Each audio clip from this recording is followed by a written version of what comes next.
soit... Vous m'entendez? Non? Ah, c'est... Voilà, je vais essayer de corriger ça. Je colle au micro. Est-ce que c'est mieux? Bonsoir, Raymond Paulet. Je suis donc co-président habitant du conseil de quartier 7, Francisco Ferrer, Landry-Poterie. Et j'ai le plaisir d'ouvrir cette assemblée de quartier qui est donc un peu singulière, puisque dédiée ce soir entièrement à des projets d'aménagement urbain, soit engagés ou à réaliser. C'est donc une assemblée de quartier un peu singulière. Alors, pour rappel, et pour ceux qui sont peut-être pas familiers de cette instance, l'assemblée de quartier se réunit 2 fois par an. Elle est ouverte à tous les habitants et généralement elle a un jour assez diversifié. Tandis que le conseil de quartier, que nous représentons ici, donc moi en tant qu'habitant et Catherine Debroise, qui est elle coprésidente élue, le conseil de quartier se réunit lui à 4 reprises dans l'année, donc sur une formation plus restreinte avec les habitants d'une part et les acteurs du quartier d'autre part. Voilà un petit rappel donc, pour le cadre de cette rencontre qui est organisée finalement à la demande, en tout cas pour répondre à la demande d'habitants du quartier qui souhaitaient effectivement pouvoir avoir des informations autour de ces projets d'aménagement. Donc le premier élément de réponse, effectivement, c'était de dire effectivement l'assemblée de quartier, ça peut être le lieu, l'endroit où on va pouvoir discuter aussi de ces projets, s'informer en tout cas, le plus largement possible. Et le second élément de réponse, c'est qu'à l'issue de cette assemblée de quartier, j'espère qu'on pourra monter une commission aménagement et cadre de vie dans le cadre du conseil de quartier, qui pourrait suivre un peu plus au fil de l'eau, de façon plus continue, ces projets qui intéressent et qui touchent évidemment à la vie du quartier. Donc effectivement, une commission qui pourrait être composée autour d'une dizaine d'habitants, c'est le nombre plutôt pour pouvoir travailler correctement, une dizaine, c'est pas mal. Et qui viendrait donc du coup rejoindre les 2 commissions existantes dans le conseil de quartier, qui sont la commission communication d'une part, et puis la commission animation d'autre part, qui elle-même gère, soutient des manifestations assez conséquentes sur le quartier, que sont la balade Brassens d'une part, et la fête de la pomme d'autre part. J'en parle parce que la fête de la pomme, c'est bientôt, c'est le 10 octobre, c'est le 20 octobre, c'est ça, dimanche 20 octobre, dans Hollandie. Et c'est quand même le 10e anniversaire de cette fête, qui mobilise beaucoup d'habitants bénévoles, et qui cette année en plus prend une coloration un peu différente, puisqu'il s'agira de la fête de la pomme et du développement durable. Voilà. Voilà pour ces précisions. Juste, alors, on va être filmé à la demande donc des collectifs, des habitants. Ce sera en plan fixe, donc vous ne serez pas filmé dans la salle pour les gens qui ne souhaitent pas être filmés, qui souhaitent prendre la parole sans être filmés. Pour les personnes qui seront ici en tribune, ceux qui ne souhaitent pas être filmés, il faudra s'écarter, en tout cas signaler, pour qu'on coupe à ce moment-là éventuellement l'enregistrement. Voilà, juste vous dire également que j'espère que cette réunion permettra d'éclairer un certain nombre de points, de lever des inquiétudes parfois fondées. Et je voudrais tout de suite aussi remercier d'emblée toutes les personnes qui vont intervenir, parce que ce sont à la fois les services de la ville, mais aussi des opérateurs autour de ces projets qui sont présents ce soir, qui sont aussi mobilisés, qui sont assez nombreux, pour nous apporter un certain nombre d'informations. Donc je passe tout de suite la parole à Catherine Debroise, qui va nous préciser précisément ce programme.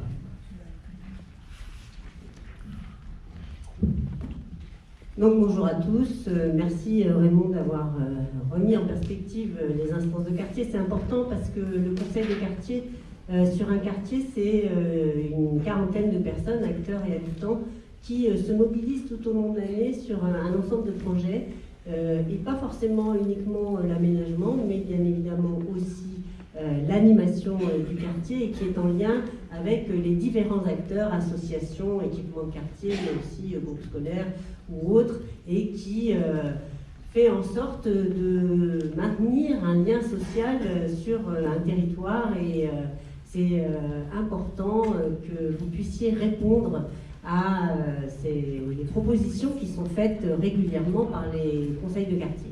Alors, ce n'est pas la première fois qu'on a autant de monde dans une assemblée de quartier, tout dépend du sujet abordé. Il y a des sujets qui sont un peu plus, qui attirent un peu plus que d'autres. C'est vrai que des fois, on aimerait avoir autant de monde sur d'autres sujets qui sont plus ardus, mais voilà, en tout cas, merci à vous d'être présents ce soir, et je vais donc retracer un peu la façon dont les choses vont se passer. Donc, je rappelle que c'est une assemblée qui va être surtout sur de l'information, et en particulier sur le premier projet. Donc, le premier projet, c'est la ZAC du Landry. La ZAC du Landry, c'est en l'air, je vais dire, mais plus précisément depuis quelques années, mais depuis 2006. Le projet a évolué énormément ces dernières années. On est venu vers vous à de nombreuses reprises depuis 2011, et les choses donc se sont travaillées en commun et ont abouti donc, à un projet qui est maintenant plus ficelé et qui va vous être présenté ce soir. Donc, toute cette première partie autour de la ZAC du Landry, c'est pour vous donner les premières les esquisses et reprendre un peu tout le projet tel qu'il va se présenter à partir de l'année prochaine. Et puis, alors on se donne à peu près 40 minutes sur ce projet-là, 20 minutes de présentation, et je remercie Bouygues Immobilier d'être présent, et c'est eux qui vont assurer cette présentation, et puis 20 minutes de débat à la suite. Il y aura des micros, M. Béchet et Mme Daoufars seront dans la salle pour vous donner les micros, et vous pourrez vous exprimer sur ce qui vous a été présenté. Et dans un deuxième temps, le deuxième sujet qu'on souhaitait aborder ce soir à la demande aussi du Conseil de quartier, c'est l'avenir du site Jean Coquelin, mais aussi des sites avoisinants, puisqu'il y a toute la partie rue Coquillet et Villebois-Mareuil, derrière le pont Villebois-Mareuil, et puis la partie Monseigneur-Moisy. Donc cet ensemble qui est vraiment sur un territoire bien défini du quartier, juste en bordure des voies ferrées, va faire l'objet d'un programme d'urbanisme, et il est important qu'on puisse le présenter aujourd'hui. Les premières...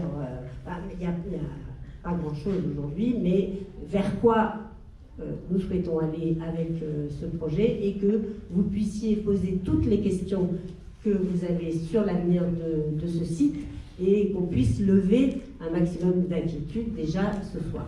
Donc ça sera la deuxième partie. On y consacrera aussi 40 minutes, 20 minutes de présentation par les services de la ville et 20 minutes de débat. Mais avant cela, il y avait une demande d'un membre du conseil de quartier, donc Madame Le Bolzer, qui est ici présente, de prendre la parole pour exprimer dans un premier temps un avis des habitants. Et donc je vais tout de suite lui laisser la parole. On passera tout de suite après au premier projet, et puis on laissera se dérouler la séance de cette manière.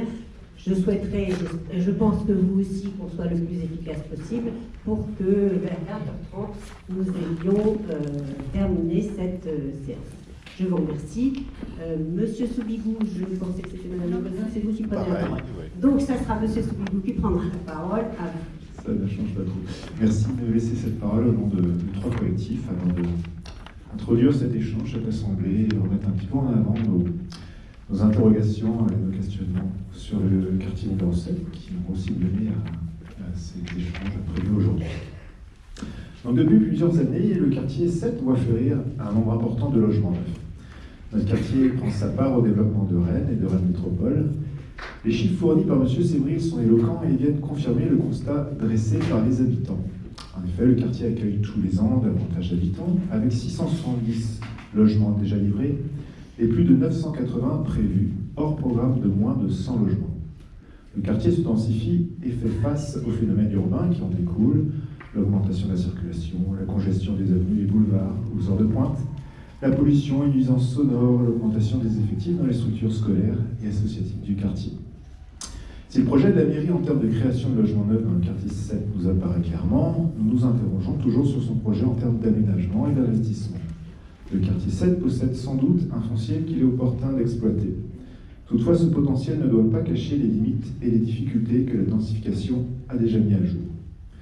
La densification a un coût, elle exige des contreparties, garant du maintien d'un cadre de vie, de qualité, d'un urbanisme durable et raisonné. Les trois collectifs ont interpellé à plusieurs reprises la mairie sur les difficultés du quartier 7 face à la densification.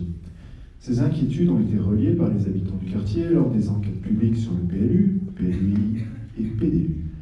Notre attente aujourd'hui est grande pour obtenir enfin des réponses sur le volet aménagement et investissement de votre projet urbain pour le quartier 7. Ces interrogations ont été formulées dans une liste de questions envoyées à M. Béchet, qui a accepté de les prendre en compte pour la préparation de cette assemblée. Nous l'en remercions.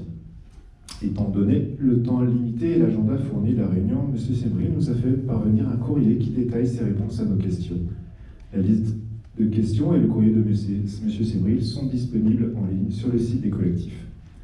Tout en étant reconnaissant pour ces réponses, nous regrettons que M. Sébril n'ait pas souhaité les confronter au point de vue des habitants lors de cette assemblée de quartier, au profit de présentation de programmes de logement. M. Paulet, en tant qu'animateur de cette réunion, nous permettra donc quelques commentaires sous forme de retour d'expérience d'habitants du quartier 7.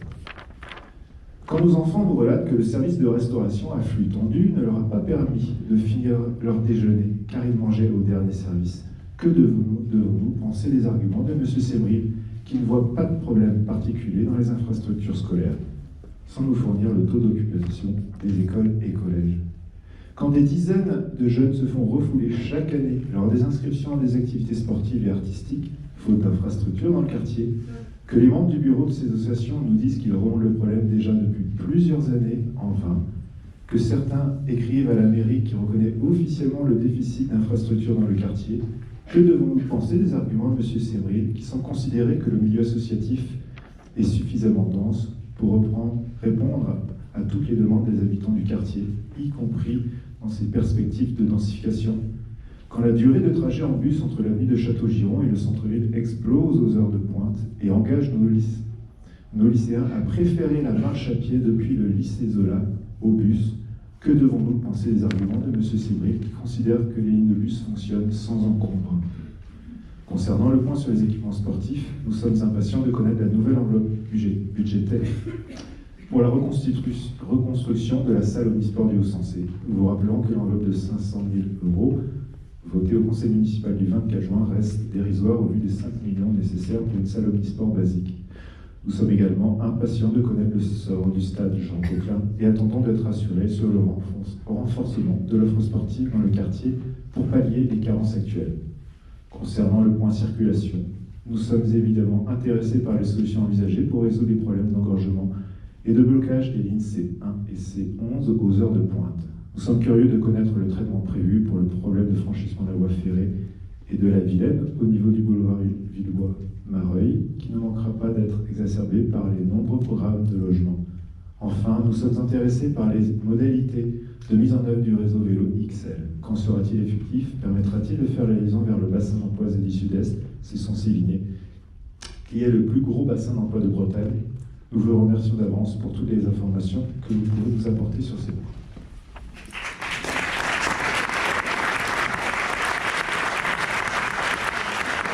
Merci à vous pour cette discussion qui remarque toutes les questions auxquelles nous allons répondre au fil de cette présentation. Alexis Mariani, je crois, va prendre le relais. Bonjour à toutes et à tous. On va commencer donc ce premier point sur la ZAC du Haut-Sensé. Et alors de quoi on va vous parler? On va vous parler d'une partie de l'opération, donc pas de l'ensemble de l'opération, mais de sa première tranche, qui est donc ici représentée avec les lots A et le lot D1, c'est-à-dire les deux lots qui vont border la future centralité commerciale de ce nouveau quartier. Et donc les lots A et les lots D1 sont sous la maîtrise d'ouvrage donc de Bouygues Immobilier et Néotoa qui vont vous présenter maintenant le projet architectural.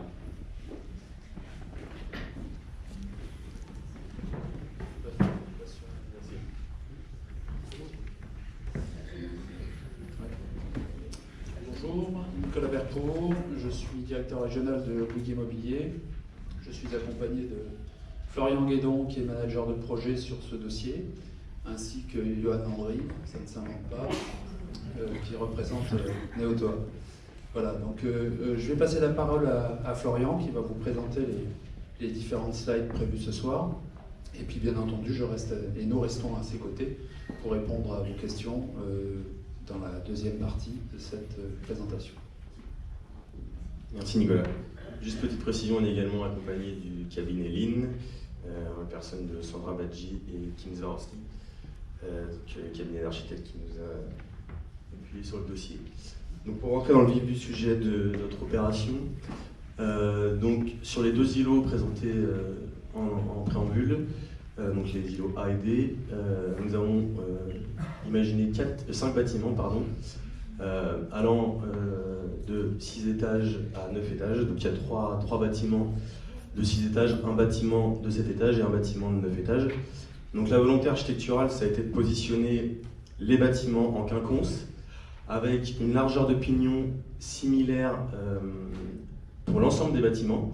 Et ensuite, l'architecte a joué sur la longueur des bâtiments. Sur cette slide, on vous présente l'animation des derniers niveaux, animation dite en gradin. L'idée de ces gradins, c'est d'animer les façades, de rendre chaque bâtiment singulier, d'ouvrir les derniers niveaux vers les espaces que sont la future place commerçante, le parc du Landry et le futur cœur d'îlot paysager. Et le dernier avantage de ces retraits en attix, c'est que ça permet d'avoir du recul des derniers niveaux vis-à-vis des bâtiments avoisinants. En ce qui concerne les rez-de-chaussée, donc là, la volonté architecturale, ça a été de créer des vrais socles rez-de-chaussée en retrait des volumes logements au-dessus. Et ensuite, l'architecte a joué avec la topographie du site, puisqu'on est sur un terrain qui est relativement en pente. Et c'est pour ça qu'on se retrouve avec des hauteurs de bâtiments allant de 3 à 7 mètres. Donc 7 mètres, c'est le bâtiment A ici. Donc on va retrouver de belles surfaces commerciales. Donc pour rentrer dans le détail des rez-de-chaussée, donc on a la future place commerçante ici, entre les bâtiments C, D et E, donc juste ici. Donc en rez-de-chaussée de ces bâtiments, on a prévu 9 locaux commerciaux. Et donc là, qu'on peut apercevoir en orange. Et donc tout le linéaire autour de la place est commercial. L'accès au bâtiment étant représenté en violet dans les bâtiments. Ensuite, de l'autre côté du bâtiment C, on retrouve tout le cœur d'îlot paysager qu'on détaillera juste après. Et au rez-de-chaussée des bâtiments A et B, 6 locaux qui, eux, ont plus vocation à accueillir des activités. Les accès parking étaient également représentés par les grosses flèches ici, on va les revoir sur la slide après, voilà. Donc on a 3 nappes de parking. Une nappe de parking d'un niveau de sous-sol sous le bâtiment E, qui est composé de 38 places pour 48 logements. Ensuite, on a une seconde nappe de parking juste ici de 2 niveaux de sous-sol qui représente 135 places pour 114 logements. Et enfin, la dernière nappe de parking ici, 2 niveaux de sous-sol également sous les bâtiments A et B, donc 159 places pour 110 logements. Et la dernière nappe de parking aérienne cette fois-ci devant le bâtiment E, composée de 20 places, qui elle a vocation à accueillir les commerces de la place. En ce qui concerne la programmation, nous avons le bâtiment E ici en locatif social, donc qui va être monté par Néotoa, donc composé de 48 logements. Ensuite, nous avons les bâtiments C et D composés de 78 et 36 logements, dont 65 et 36 en accession libre qui seront vendus par Bouygues Immobilier avec des produits régulés. Et 13 logements en locatif social également gérés par Néotoa. Et sur la seconde tranche de composé des bâtiments A et B, on retrouve 64 et 46 logements, donc 43 et 46 en accession libre vendus par Bouygues Immobilier, avec là encore du produit régulé, et 21 logements en accession sociale gérés là encore par Néotoa. Donc ça représente 272 logements répartis en 5 bâtiments sur les îlots de la ZAC. Faut savoir que, petite précision, tous les logements seront certifiés NFHQE et seront raccordés, y compris pour les commerces, au réseau de chauffage urbain.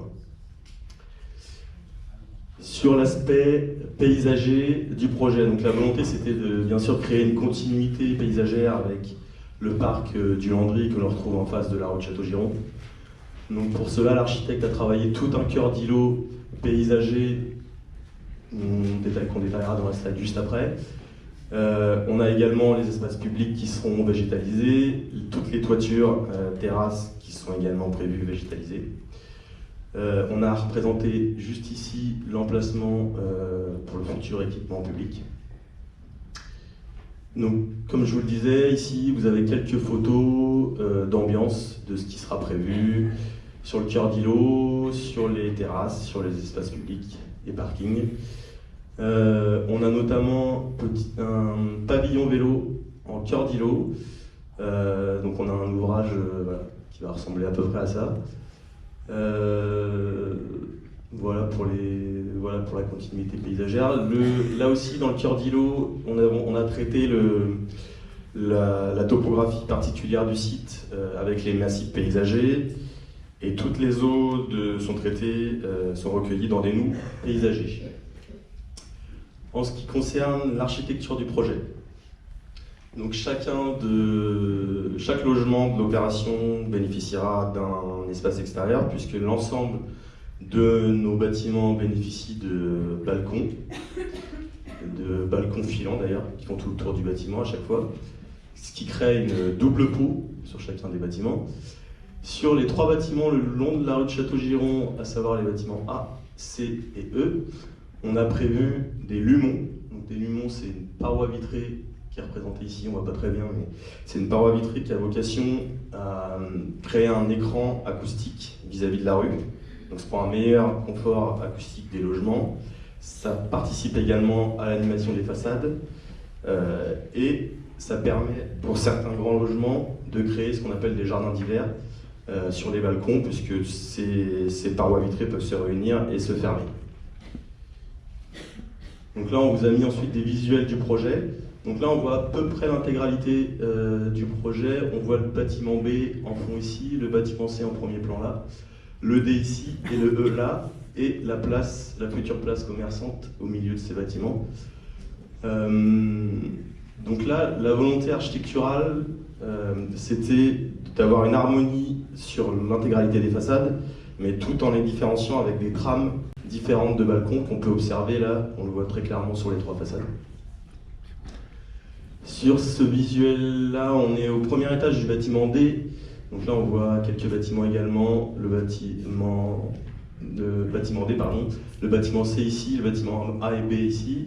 On voit tout le cœur d'îlot en premier plan ici, avec le fameux local vélo aérien, pavillon vélo, et la continuité avec le parc du Landry à l'arrière. Sur celle-ci, on voit le bâtiment A en premier plan, le bâtiment B et le bâtiment C à l'arrière. Donc là, on peut observer les fameuses belles hauteurs sous plafond au rez-de-chaussée que j'évoquais en introduction.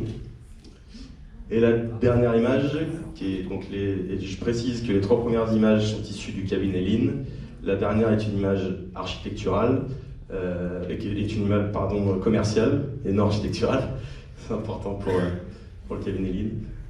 Voilà, c'est pour vous représenter un petit peu le projet. Merci de votre attention.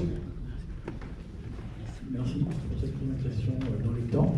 Est-ce que le cabinet vous voulez intervenir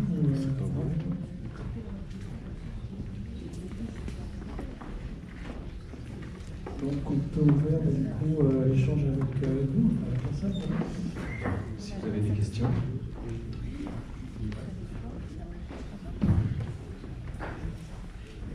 Oui, bonjour, merci pour cette présentation. Je m'interrogeais sur le type de matériaux que vous utilisiez pour les nouveaux projets et sur l'impératif en fait de prendre en compte le réchauffement climatique, la résilience aussi des quartiers, des bâtiments, pour éviter de créer à la fois des îlots de chaleur et à la fois des bâtiments qui deviennent vite invivables si la température monte à 40 comme on a eu cet été à Rennes.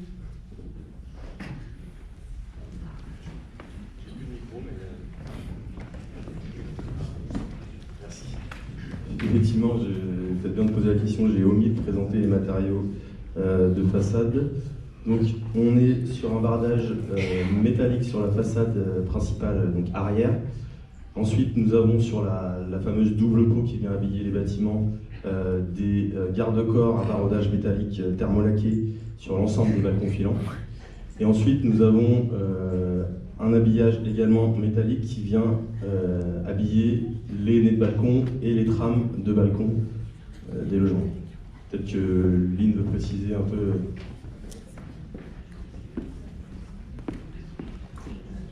Bonjour, Sandra Lachy, la Chanceline. Ce que je pourrais rajouter, déjà, merci à Quick d'avoir présenté notre projet. On s'en est bien sorti pour la présentation architecturale. Par rapport à votre question, je rajouterais que le fait qu'on ait des balcons filants, et ce jusqu'en toiture, déjà ça donne une casquette, donc ça permet d'avoir une ombre par rapport justement à l'impact du soleil. Ensuite, on a précisé qu'on était dans le NF-HQE, mais on est même meilleur au-delà, on respecte la RT 2012, moins 10%, et encore mieux que ces objectifs-là. NF-HQE, vous pouvez peut-être juste en 2 mots dire...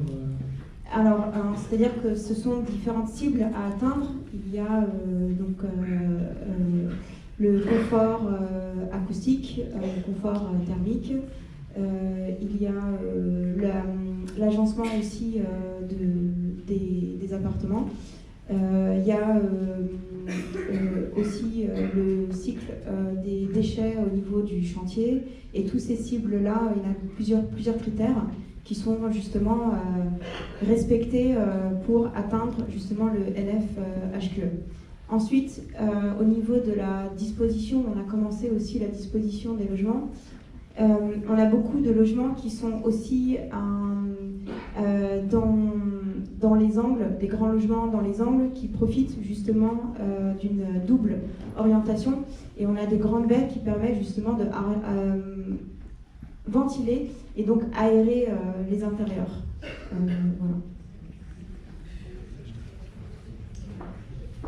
Ah oui.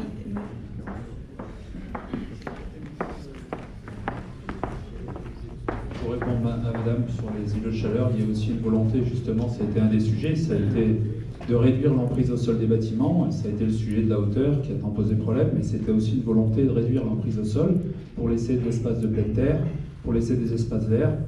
C'est, je pense, ce qu'on a réussi à faire, puisqu'on peut se rendre compte sur les images. Ça a été un sujet qui a animé le plan masse depuis le départ, et qui a certes soulevé quelques polémiques, mais qui était à l'origine aussi destiné à libérer de l'espace au sol.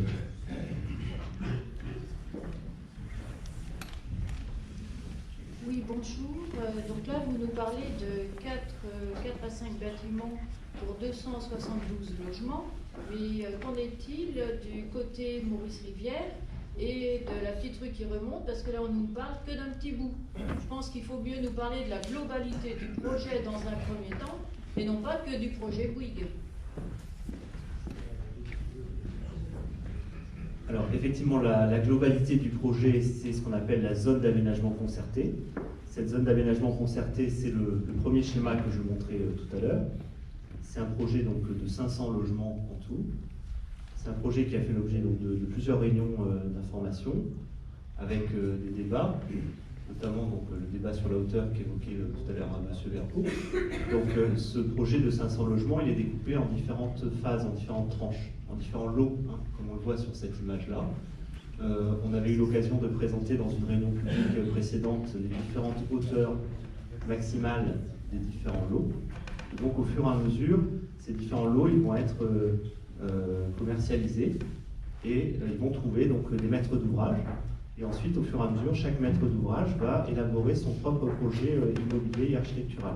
Donc aujourd'hui, le seul projet qui est élaboré sur cette opération, c'est celui qui vient de vous être présenté. Mais au total, il y a combien de logements, combien de parkings, de places de parking et quelle hauteur de logement? La hauteur de tous les logements. Là, on n'a pas les questions. Je crois que le journal Ouest France a bien relaté samedi dernier ces questions-là. C'est des éléments qui sont tout à fait publics, puisqu'ils ont été présentés dans des réunions de concertation précédentes. Donc l'engagement de la ville de Rennes, il porte sur les hauteurs de chacun de ces lots. Alors je n'ai pas pris la slide avec moi parce qu'effectivement ce n'était pas l'objet de le présenter, mais vous pourrez trouver à la fois sur le site de la ville de Rennes et sur les différents sites des associations qui sont présentes ici, les slides de ces présentations qui détaillent les hauteurs de chaque lot. Et si on vous pose la question aujourd'hui, vous pouvez y répondre. Jusqu'à combien d'étages nous allons sur l'ensemble de tous les lots? Alors, Première question. je peux vous répondre sur le fait que le bâtiment le plus haut de la ZAC du Landry sera le bâtiment de la première phase qui a une hauteur de 9 étages.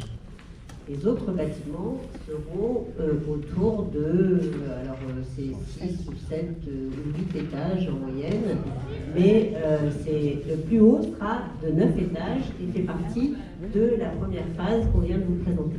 Et je vais vous répondre très précisément, puisque vous me demandez une réponse précise. Donc pour le lot B, donc celui qui est tout au nord, donc à côté effectivement des logements, ce qui a été annoncé, c'est qu'on sera sur plutôt des logements de type individuel maison, avec du R+1 et R+2 ponctuel. Donc là, on sera sur les hauteurs les plus basses. Sur le lot C, donc là, sur le lot C, on sera sur du collectif, avec des plots. On sera sur des hauteurs comprises entre R+3 et R+7. Sans les structures commerciales. Parce que le bâtiment qui est sur tout en haut à gauche, on voit bien 7 étages et vaut 4,5 mètres de commerce en dessous. Oui, c'est ce qu'on appelle le R. Oui, donc c'est pas un vrai R+9 pour les gens en fait du quartier pour qu'ils comprennent. C'est plutôt un R+11 visuellement. On est d'accord? Alors attendez, si vous me permettez, je vais finir de répondre à la question précise de madame. Donc sur le lot donc A et D, c'est ce que vous venez de voir. Sur le lot D2, donc on sera sur un R+5. Et sur le lot D3, on sera sur un R+1 plus comble. Voilà exactement ce qui a été présenté donc, plusieurs fois lors des précédentes réunions publiques. Comment on peut encore aujourd'hui... S'il vous plaît, vous demandez la parole, prenez le micro, parce que du coup, il y a des gens qui ont demandé plus tôt et qui effectivement souhaitent s'exprimer. Voilà. Oui, bonsoir. Donc moi, je suis riverain. Par rapport à ce qui est présenté, donc à mon avis, il manque plusieurs éléments importants. Déjà, moi, j'aurais bien aimé savoir la cible globale du projet en nombre d'appartements. Et là, par rapport à ce plan, si vous voulez, moi j'aurais souhaité que soit présenté où se trouvent les espaces de circulation. On ne sait pas. La rue de Château-Gironde, si vous moi j'ai vu une vue tout à l'heure où j'ai l'impression que tous les arbres côté de cette zone du Haut-Sensé sont rasés. La vue du parc que vous avez présenté tout à l'heure, je suis désolé, à l'heure actuelle, vous avez un rideau d'arbres complet quand vous êtes dans le parc. Là, sur la vue qui est présentée, c'est une des dernières vues, un petit peu plus loin. Voilà, cette vue, voilà, revenez. Là, je suis désolé, il y a au moins 2 arbres sur 3 qui manquent. Alors, et comment va-t-on circuler entre ces immeubles? Puisque vous avez montré l'accès au parking. Déjà, j'ai vu qu'il y avait un déficit de parking. Vous avez annoncé 38 parkings pour 48 logements dans l'un des bâtiments, où vont se garer les gens. Si on supprime l'allée d'arbres, puisque je vous signale que c'est prévu de supprimer les arbres de ce côté-là, dans le PLU. Alors, est-ce que vous avez un plan de circulation? Comment va-t-on circuler? Parce que moi, d'après ce que j'ai vu, côté place du Landry, vous l'avez appelé place du Landry, très bien, on ne pourra que rentrer, on ne pourra pas sortir en voiture. Alors c'est vrai que ça a fait l'objet des précédentes présentations. Donc il y a plusieurs questions, monsieur, si j'ai bien compris. Il y a un nombre de logements que vous souhaitez avoir. Je crois qu'il a été communiqué sur l'îlot, c'est 272 logements en tout. 500 sur la ZAC, 272 sur ce premier projet. Ça, c'est ce qui a toujours été annoncé depuis le début.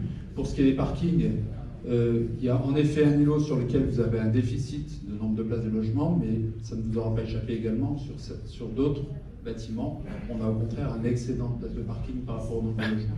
Le tout étant conforme, évidemment, aux impositions du PLU. Et on a même un excédent, puisque les 20 places qui sont prévues en aérien et qui sont destinées à l'animation commerciale, en tout cas recevoir plutôt les clients des commerces, viennent en excédent du règlement. Ça, c'est pour la réponse sur les parkings, sur le nombre de logements. Pour ce qui est... alors, excusez-moi, pour ce qui est de la circulation, c'est vrai qu'on n'a pas un plan global de la ZAC, je ne crois pas.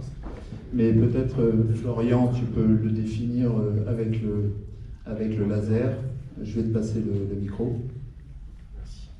Donc on a 2 voies nouvelles qui sont créées, donc ici et là, et qui permettent donc ici d'aller desservir les bâtiments E, C et D et les autres lots derrière, et également ici à l'arrière qui vont permettre de desservir les autres lots de la ZAC. La première voie que vous avez signalée, elle est à sens unique. Ça.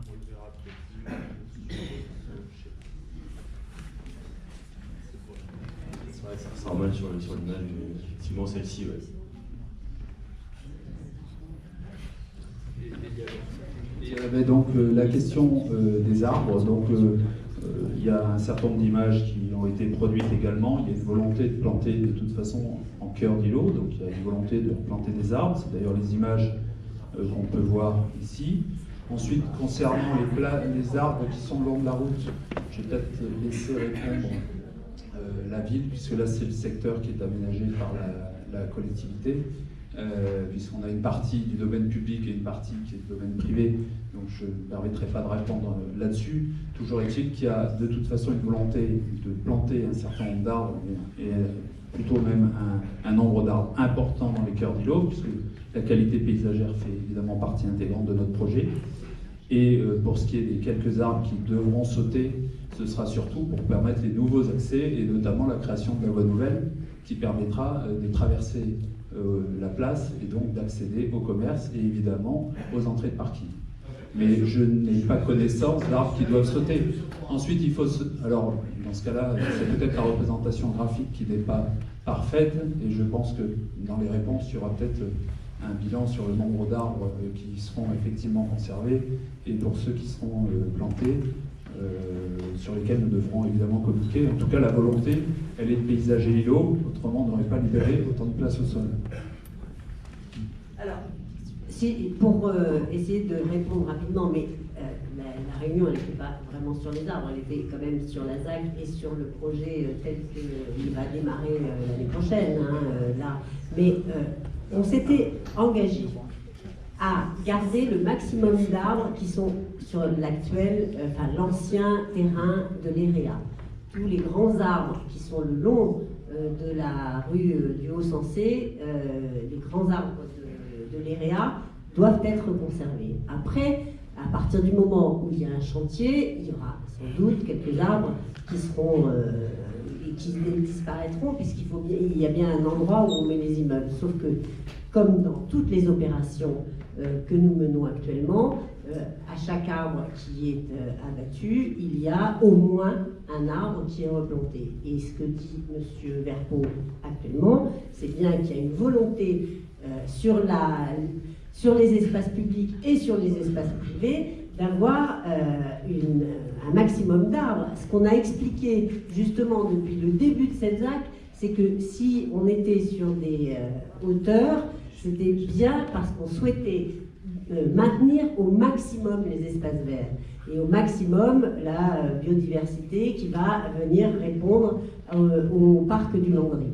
Donc sur la question des arbres, voilà, c'est dans le cadre d'une ZAC qu'il y aura de toute façon quelques arbres, bien sûr, qui laisseront la place à des immeubles, mais pas... La question n'est pas là, ce sont les arbres qui sont le long de la rue, qui ne sont pas sur la ZAC. Est-ce qu'on peut remettre le plan masse global, s'il vous plaît?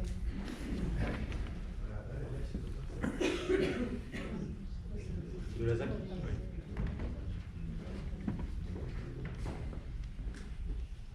Ouais, parce qu'en fait, juste, c'est vrai que c'est un site qui est déjà assez riche en matière d'arbres. Et sur les arbres, c'est un peu trop... Enfin, c'est toujours un peu difficile de représenter le projet avec les arbres existants, les arbres jetés et différents perces architecturales. Mais en fait, le projet ne touche pas les arbres qui sont d'alignement sur la rue de Château-Giron. Et j'irais même jusqu'à noter qu'en fait, les arbres qu'on aperçoit qui sont au centre en fait, de la future place commerciale sont les arbres existants qui sont face au gymnase du Haut-Sensé aujourd'hui et qui sont conservés. Donc on a la chance d'avoir un projet de place qui est construit autour d'arbres de haute tige déjà existants. Et la plupart des arbres sont conservés dans le cadre de l'opération, y compris ceux qui sont... C'est pour ça qu'on explique aussi le découpage du lot D3, par exemple. On voit donc les arbres qui sont devant, là, sur le découpage en creux là, du lot D3. Voilà, ce sont des arbres existants aussi, qui ont été conservés dans le cadre du plan masse. Ok, merci. On peut passer peut-être à une dernière question, parce qu'après il va falloir passer à l'autre thème de la soirée, si on veut tenir... voilà.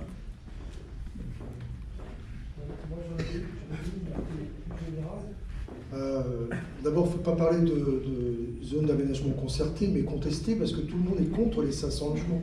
Et vous ne voulez pas l'entendre, donc ne parlez pas de concertation, mais vous imposez un choix aux habitants du quartier. On triche un peu avec les hauteurs, parce qu'on sera sur du R+11, enfin sur du 11 étages, quand on compte la hauteur des rez-de-chaussée, d'une part. Alors moi, j'ai une question, mais qui n'est pas propre à ce quartier, c'est... on peut ne pas être d'accord avec le projet architectural, il n'est vraiment pas très original.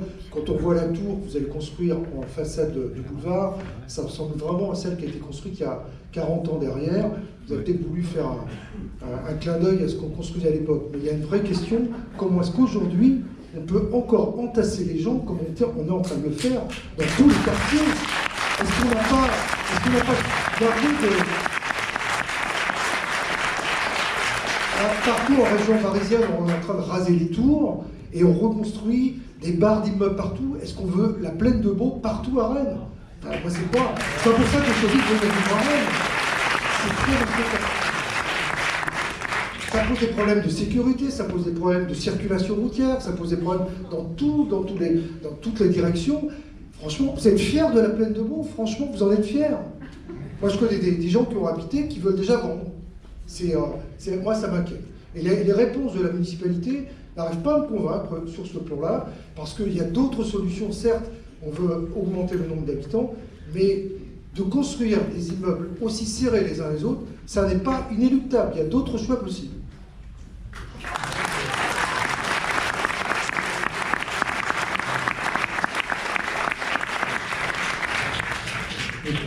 Voilà, on passe à l'autre sujet, c'est en tout cas une marque forte. Ah oui, c'est pas une question, mais franchement, Quand est-ce qu'on aura la suite des événements pour cette ZAC du Haut-Sensé? Est-ce qu'on peut savoir? Parce qu'il y a tellement de sujets à discuter, comme la circulation dans le quartier et plein d'autres choses. Est-ce qu'on peut savoir quand est-ce qu'il y aura d'autres informations? Moi, je déplore le manque d'infos. Moi, je n'ai pas d'éléments communiqués là-dessus, mais voilà, simplement, dans tout ça au sein du quartier, on pourra poursuivre effectivement l'information et la concertation.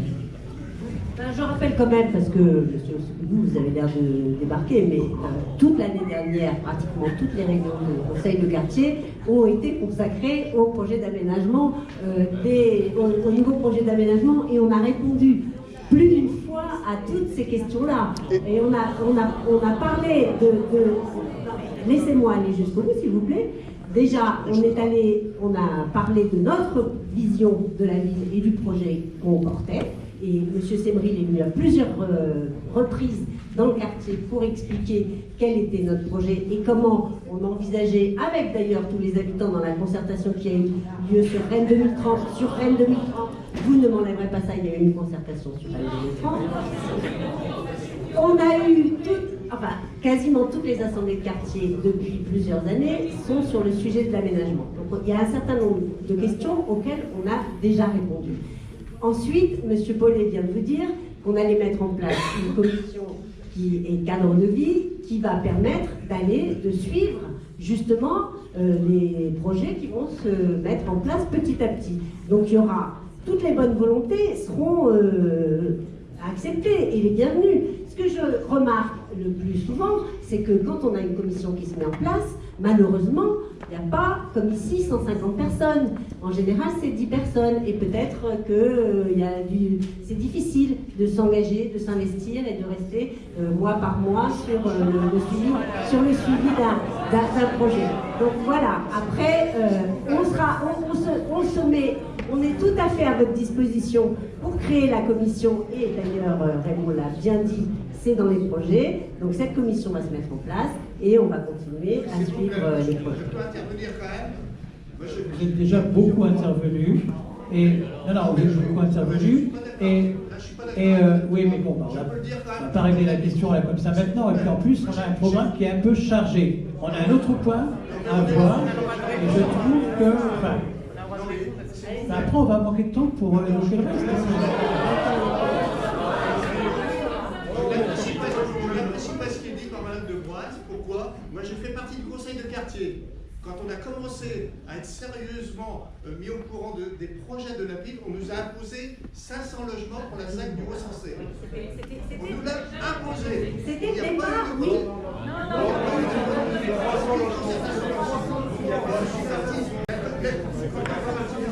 C'est pas simplement pour signer en bas le compte rendu, c'est pour y vraiment participer. Et là, on n'avait pas de choix de participer. Je suis désolé. Et quand la ville est revenue en 2018, en avril 2018, avec des immeubles de presque grande hauteur, je suis désolé, c'était pas ça la concertation. Même pour ceux qui avaient participé aux ateliers. Je vous rappelle que ceux qui s'étaient inscrits aux ateliers n'ont pas tous été retenus déjà. Il fallait absolument participer à tous les ateliers. Oui, c'est vrai.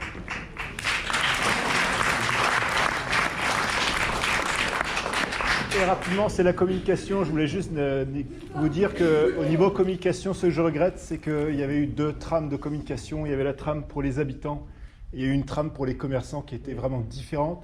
J'ai appris que les commerçants en savaient beaucoup plus. En juin, on avait demandé des plans 3D, on n'avait que du 2D, on réclamait de l'info, on ne les a pas eu. Les commerçants avaient déjà des plans, des locaux qui pouvaient et commençaient à signer des contrats. Ça, je déplore qu'il y avait eu deux voies de communication parallèles. C'était un peu nous manquer de respect là-dessus et pour ça, je voulais savoir comment on pouvait en avoir davantage.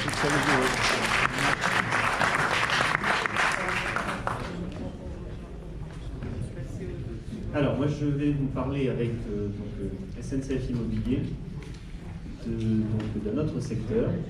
Donc, le secteur Louis Armand, Stade Jean Coquelin. Il me semble que vous aviez prévu 40 minutes pour le premier projet. Là, on a commencé à 18h58. On n'est pas à 40 minutes. Donc, les habitants n'ont pas pu s'exprimer. Voilà.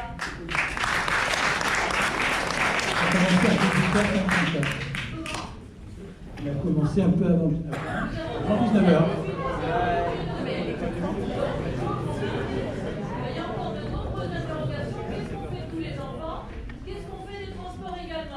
Vous pensez que la rue Auguste Paris, pour en descendre la moitié tous les matins, mais 20 minutes. Et ne parlons pas de couloir pour les vélos avec plein de marrons et dessus on se casse la gueule. Excusez-moi. Et on n'a pas de réponse de votre part.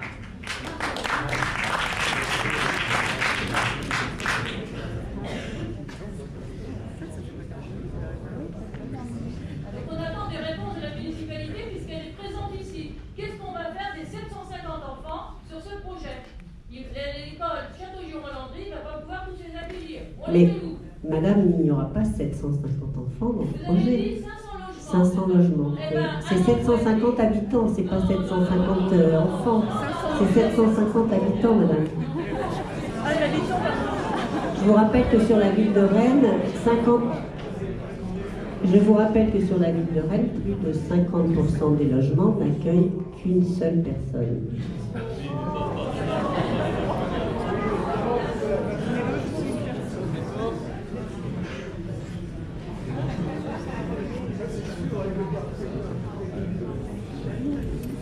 Encore une fois, je vous engage à regarder les documents qui avaient été produits par la ville de Rennes et qui sont disponibles sur les sites internet de la ville et sur les sites internet des associations, qui sont des documents qui ont répondu aux différentes questions qui avaient été posées, et en particulier ce sujet de la capacité des écoles, qui est un sujet qui a donné lieu à une étude particulière menée par les services d'éducation en France de la ville de Rennes, et qui a montré la manière dont la ville de Rennes répondrait à l'enjeu scolaire sur ce quartier, à travers notamment cette opération.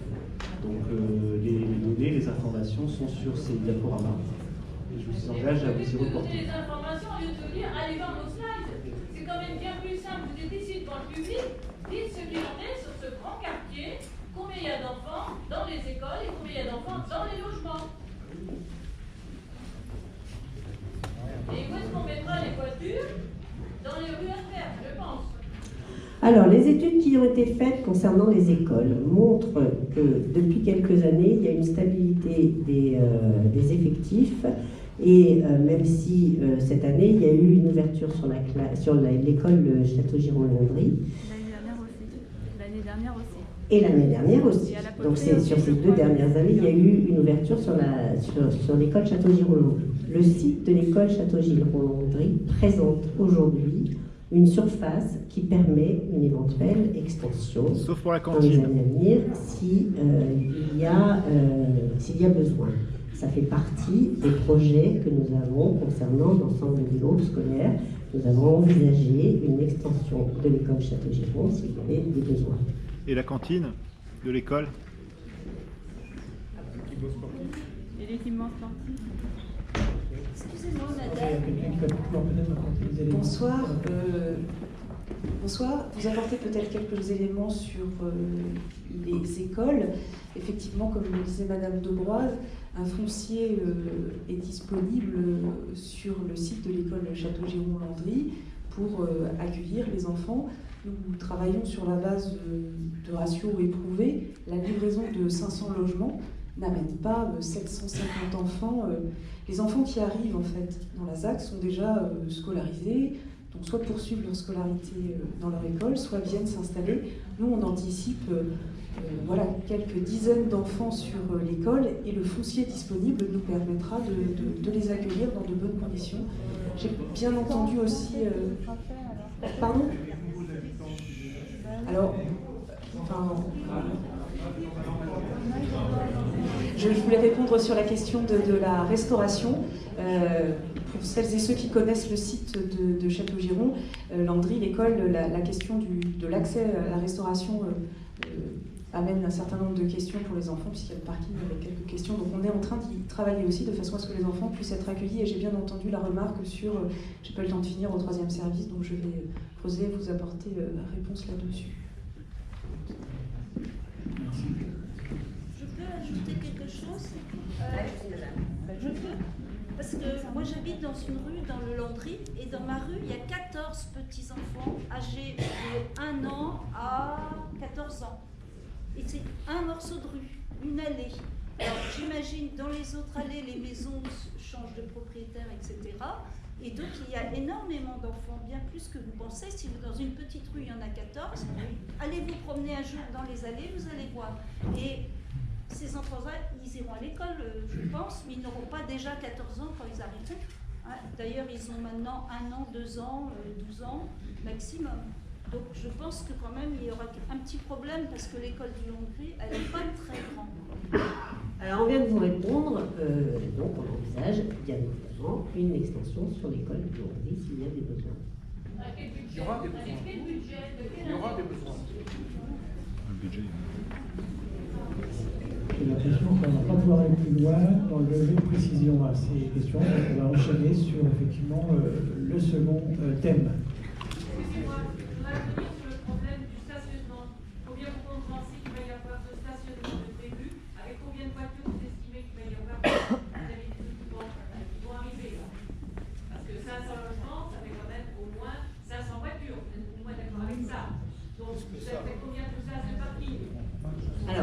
500 logements ne font pas systématiquement 500 voitures.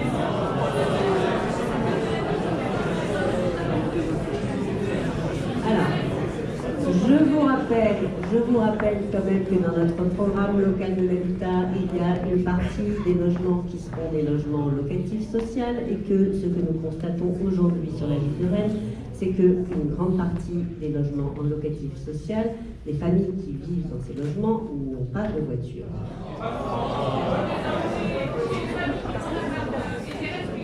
Je vous demande de me croire parce que quand même des chiffres qui le montrent régulièrement et les personnes qui représentent les bailleurs sociaux ici seront d'accord avec moi. Ensuite, nous avons une ligne de métro à proximité. Nous avons 4 lignes de bus. Et voilà, et monsieur Verco et Léodois vous ont bien donné tout de suite des précisions concernant le nombre de parkings qu'il y aurait sous les logements. Et si vous avez fait le calcul, vous vous êtes rendu compte qu'au moins pour la première phase, on aurait autant de parkings que de logements proposés. Si les gens n'ont pas de voiture, ils prennent le bus. Donc il n'y a que 2 lignes de bus qui avaient quartier. Si vous ne prenez pas, c'est le C1 et le 11. Le 11, il va jusqu'à 21h30. On fait quoi après? Vous n'avez pas de solution à nous donner. Il y a 20 ans, on s'est bagarré pour que le 11 il vienne jusqu'au cimetière. Et même jusqu'à la zone, c'était des bagarres avec M. Charbonnet. Maintenant, on a réussi, mais vous n'avez pas de suite à nous donner. On va enchaîner sur le deuxième point. Là, je crois qu'on a fait le tour du sujet, en tout cas, de ce qu'on peut vous dire ce soir. Oui, bien sûr. Je vais passer la parole à Alexis Mariani pour enchaîner sur Coquelin, puisqu'on a les personnes de la SNCF qui sont présentes. Merci beaucoup. Alors merci. Donc on va effectivement changer de secteur avec ce secteur Armand, Coquelin, Moisy, Coquillet, jusqu'au pont Villebois-Mareuil.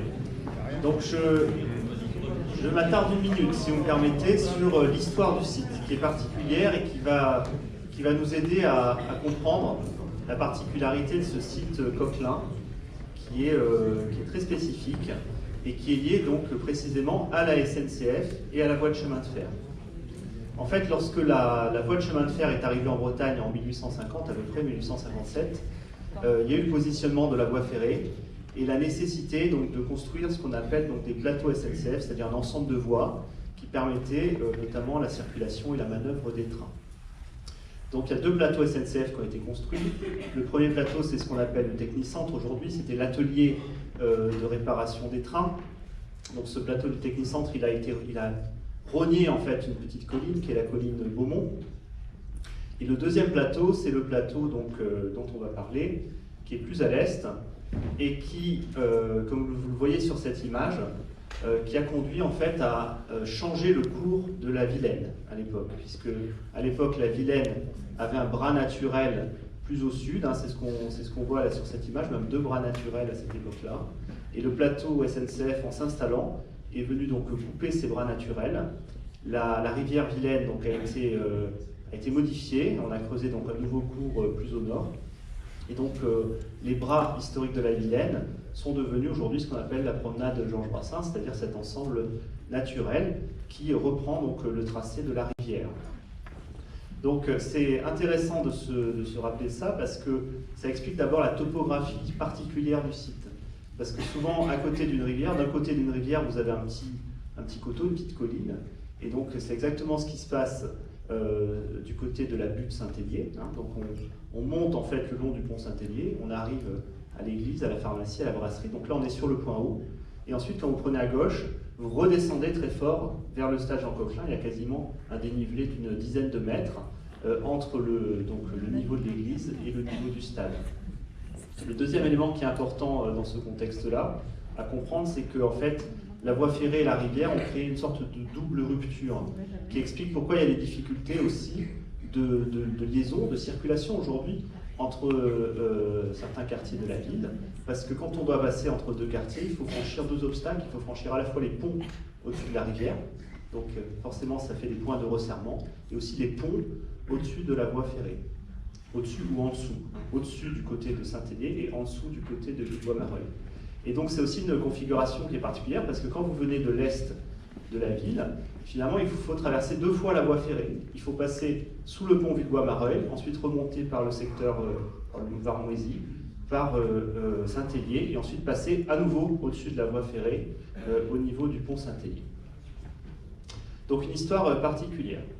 Quels sont les enjeux principaux qui sont identifiés par la ville de Rennes dans son projet urbain sur ce grand secteur? On parlait tout à l'heure, qu'est-ce que c'est la vision, qu'est-ce que c'est la stratégie? Il y a 3 sujets principaux. Le premier, c'est qu'effectivement, il y a un sujet de circulation. Donc, l'objectif ici que porte la ville, c'est de créer une nouvelle liaison routière entre les 2 ponts. Quand je parle des 2 ponts, c'est le pont Saint-Hélier d'un côté, le pont Villebois-Mareuil de l'autre. Donc je vous expliquerai comment on envisage la création de cette nouvelle liaison. Alors, c'est là d'ailleurs, pardon, excusez-moi. Le principe de cette nouvelle liaison, ça serait en fait de raccorder le côté donc ouest, c'est-à-dire la rue de Solferino, au côté est, c'est-à-dire le boulevard Villebois-Mareuil, en restant au nord de la voie ferrée. Je vous ai expliqué comment on traverse 2 fois la voie ferrée, mais en fait le plus simple c'est de rester au nord des faisceaux ferroviaires, au sud de la Vilaine. Et il se trouve que donc, sur ce qui est représenté ici par cette flèche en pointillé, on a une emprise suffisante pour faire passer en fait une voie qui permettrait donc, lorsque vous êtes à l'est de la ville, comme j'expliquais tout à l'heure, on passerait directement le long de la Vilaine, mais au sud, pour aller chercher donc, tout le quartier Solferino, Saint-Hélier. Donc là, le principe, ça serait effectivement clairement de créer un shunt qui éviterait d'avoir à faire toutes ces traversées, notamment le passage sous le pont Villebois-Mareuil, qui aujourd'hui est une problématique de circulation évidente. Le deuxième sujet totalement essentiel dans cette stratégie, c'est l'affirmation du parc sportif Coquelin, qui est un parc sportif d'échelle de quartier. Donc ça, c'est effectivement un sujet qui a fait débat, sur lequel il y a eu beaucoup de questions lors de l'enquête publique du PLUI. Il n'y a pas d'ambiguïté du côté des documents de planification et des documents d'urbanisme.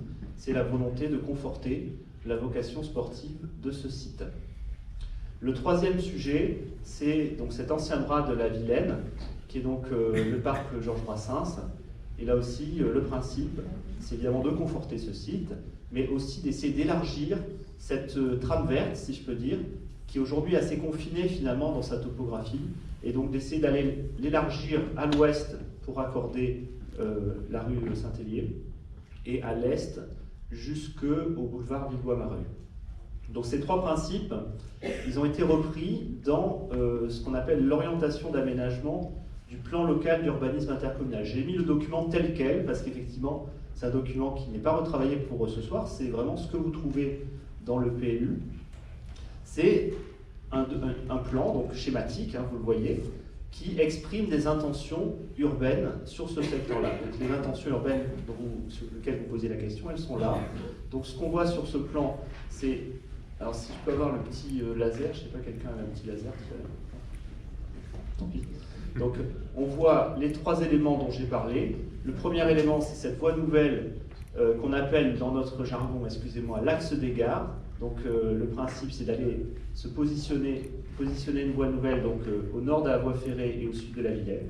Et la doubler évidemment par une nouvelle promenade le long de la rivière, c'est-à-dire qu'on aurait une promenade au sud de la rivière, au sud de la Vilaine, symétrique de la promenade des Bonnets Rouges qui est au nord de la Vilaine. Donc ça, c'est le premier principe que vous voyez figurer sur ce plan. Le deuxième principe que vous voyez figurer, c'est la confortation de l'équipement sportif, donc qui est donc, représenté là avec la couleur bleue. Donc on a à la fois un équipement sportif qui va être donc, remis à niveau, dont on va travailler sur la programmation, donc la SNCF va vous en parler tout à l'heure.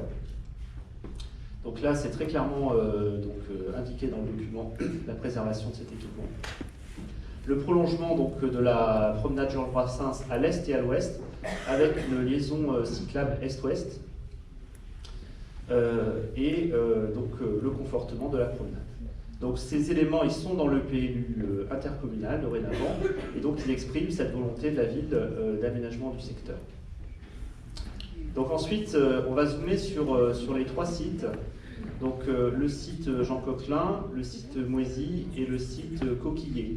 Et donc pour le site Coquelin, je vais laisser la parole donc, à Arnaud Godard et à Claude Tanguy, qui sont donc de SNCF Immobilier, et qui sont donc propriétaires du site. Merci Arnaud. Bonjour à tous.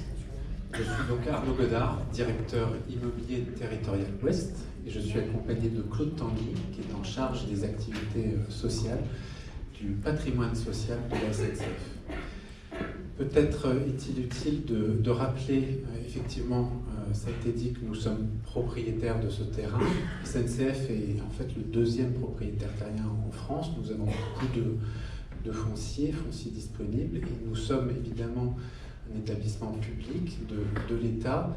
Et la SNCF Immobilier a, je me permets de le présenter parce que c'est peu connu, a pour vocation d'entretenir ce patrimoine au niveau propriétaire et de réaliser à la fois la modernisation de ce patrimoine vaste, son réduction en fait des coûts et l'optimisation, puisque c'est nos impôts, et puis aussi, quand le patrimoine n'est plus utile à l'activité ferroviaire, d'envisager avec les collectivités locales en particulier des opérations de valorisation. Ces activités de valorisation s'accompagnent nécessairement de reconstitution quand les activités sont utiles au système ferroviaire. C'est ce que nous allons voir ici. Si on parle maintenant de Coquelin, donc, excusez-moi, j'ai pris quelques notes. Nous avons un patrimoine social utilisé notamment par les activités du comité d'entreprise. Maintenant, nous parlons de CSE, et plus particulièrement dans notre entreprise, puisque nous sommes composés de plusieurs activités entre le fret, réseau, mobilité. Nous parlons de comité d'activités sociales et culturelles interentreprises, quasi. Nous avons un travail en cours actuellement avec le CASI, les représentants internes du CASI, les activités sociales, pour finalement une expression de besoin qui est sans aucune ambiguïté. Nous souhaitons maintenir une activité sportive sur ce site. Nous souhaitons aussi maintenir une activité sociale et culturelle au travers de nombreuses associations qui opèrent sur ce site. Voilà l'expression de besoin de la SNCF et des activités sociales.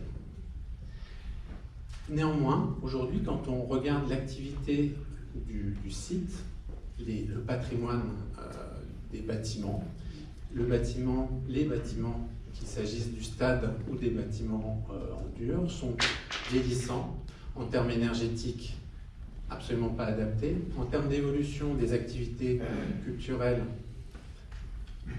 des adaptations sont sans aucun doute à prévoir par rapport à de nouvelles activités, c'est ce que nous disent les activités sociales.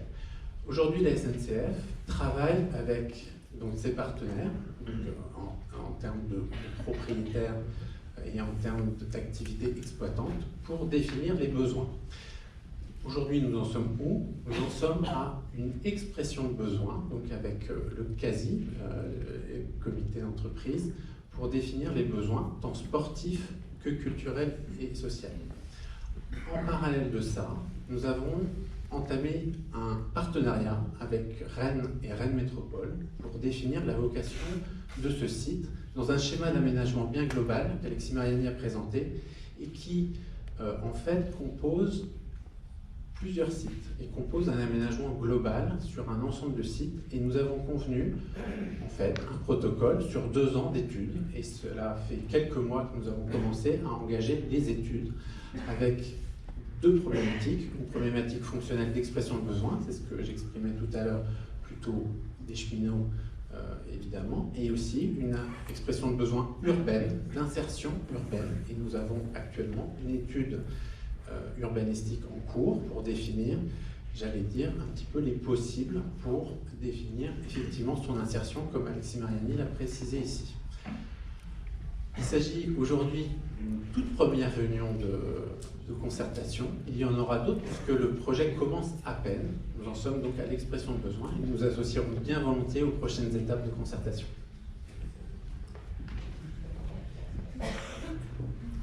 Merci beaucoup. Donc, vous pourrez poser des questions à M. Godard après, donc à la suite de la présentation.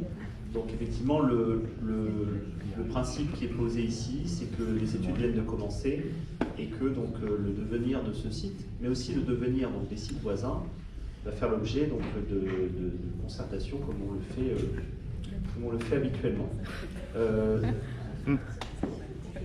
Donc ce qui est important également dans ce que vient d'expliquer Arnaud Godard, c'est que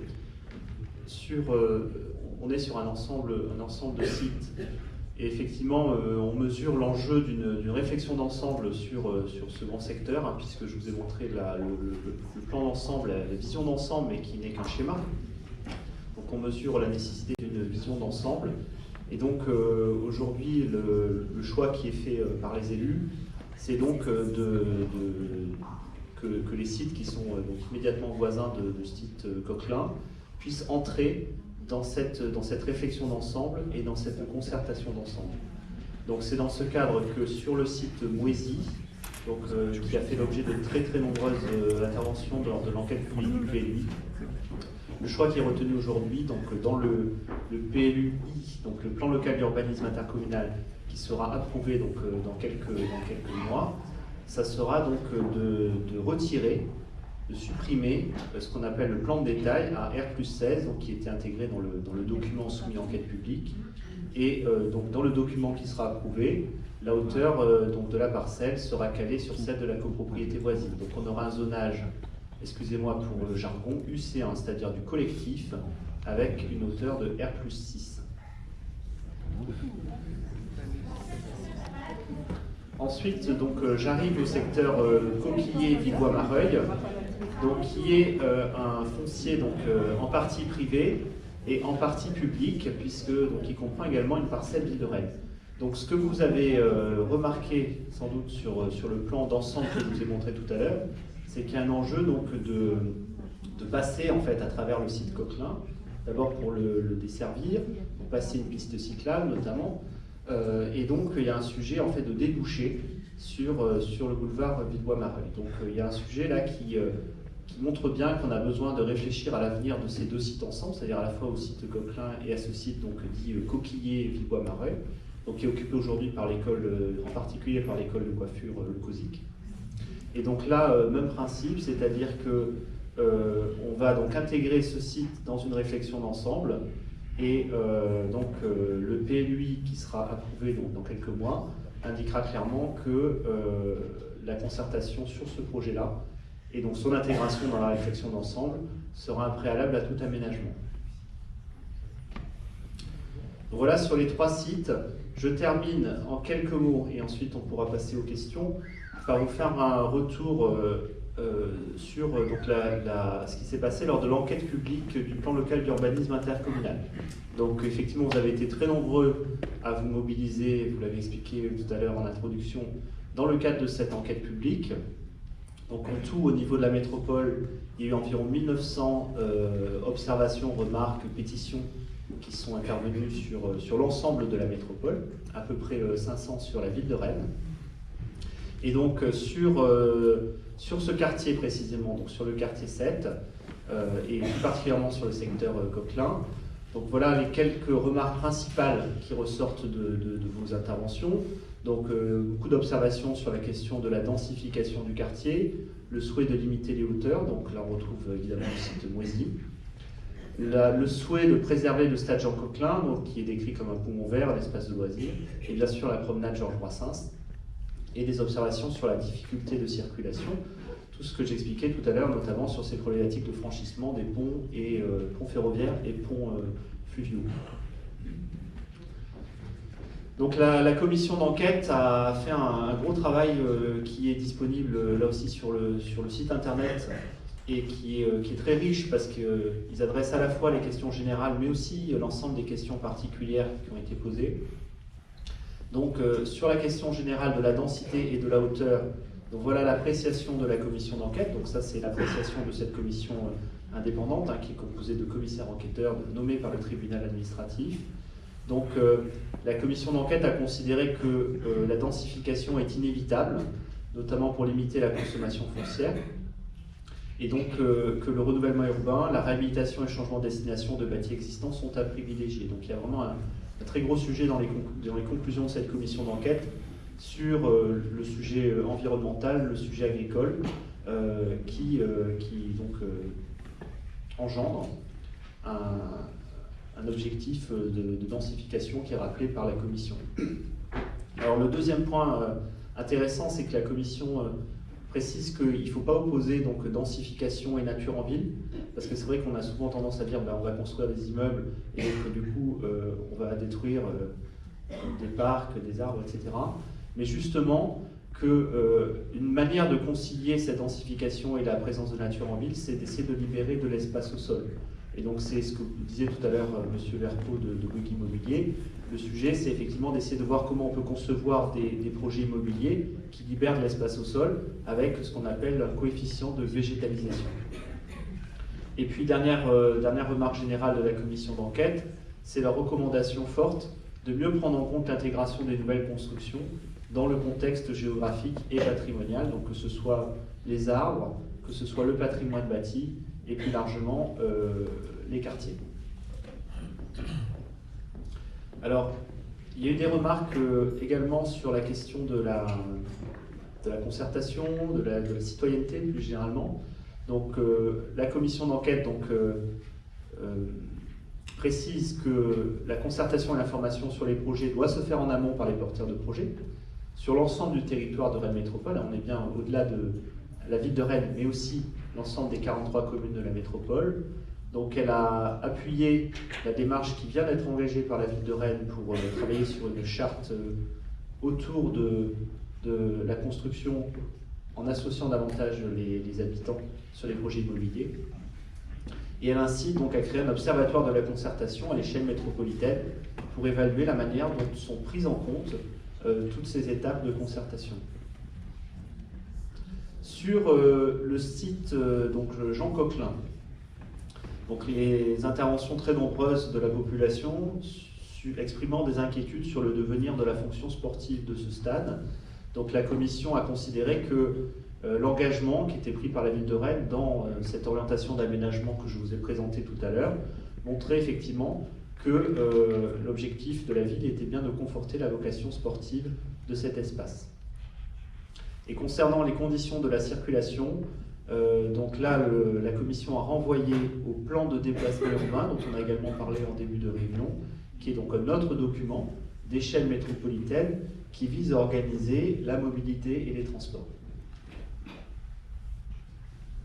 Donc en synthèse, et ce sera ma dernière slide, donc par rapport aux 3 projets dont je vous ai parlé, secteur Coquelin, Moisy, Coquillier, donc ces 3 projets, notamment le projet Moisy et Coquillier, sont mis en attente dans la perspective d'un projet d'ensemble et d'une concertation conjointe à mener sur ces 3 secteurs.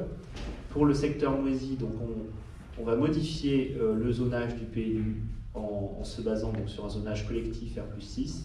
Sur le secteur Coquillier-Villebois-Mareuil, donc un préalable qui est posé sur ce projet. La mise en place d'une charte construction et citoyenneté. Et puis plus globalement, il y a un travail qui s'engage maintenant entre la ville et Rennes Métropole pour que l'ensemble des observations qui ont été relayées par les habitants de la ville, à toute échelle que ce soit, y compris à l'échelle des quartiers et des rues, soient réfléchies et prises en compte par la métropole.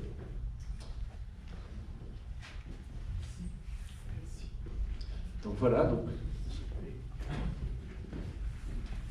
Merci Marie pour cet ensemble de précisions qui ouvre peut-être du coup également des demandes au niveau des éclaircissements. Alors levez la main quand on vous passe les micros, c'est plus facile, ça permet de s'entendre.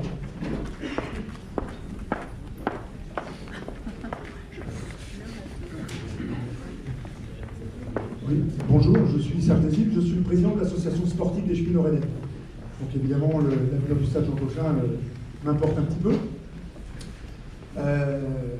J'aurais 2 questions. Sur le PLUI, a priori, il y aurait une bande de 70 mètres de large à partir des voies qui deviendraient constructibles. C'est ce que la SNCF et la ville ont demandé. Enfin, la SNCF a demandé et que la ville, dans le cadre du PLUI, a mis en avant. Et la SNCF demande une bande de 50 mètres supplémentaires. Je voudrais savoir qu'est-ce que va devenir cette demande de 50 mètres supplémentaires. Parce qu'évidemment, s'il y a 50 mètres supplémentaires, je ne vois pas bien comment on va maintenir l'offre sportive au même niveau qu'elle est actuellement. Et donc ma deuxième question, je sais qu'il y a eu, et vous l'avez dit, il y a manifestement un protocole d'accord qui a été signé entre la SNCF et la ville. Et de ce que je sais de ce protocole d'accord, mais peut-être je suis dans l'erreur, il ne semble pas qu'on va vers une reconstruction à l'identique des équipements sportifs. Notre revendication, nous, à l'association sportive des Chemins Rennais, c'est bien sûr de maintenir, voire renforcer l'offre, et ce qui veut dire maintenir les équipements sportifs et les reconstruire au même niveau. Et je ne sens pas qu'on est parti vers ça. Donc j'aimerais avoir des réponses à ces deux questions, et puis peut-être un peu un calendrier aussi, vers à quel on va jusqu'où et à quel moment cette nouvelle structure verra le jour. Voilà. Alors je vais répondre à votre première question et je laisserai donc Arnaud Godard répondre à la seconde, puisque c'est lui qui en a la responsabilité.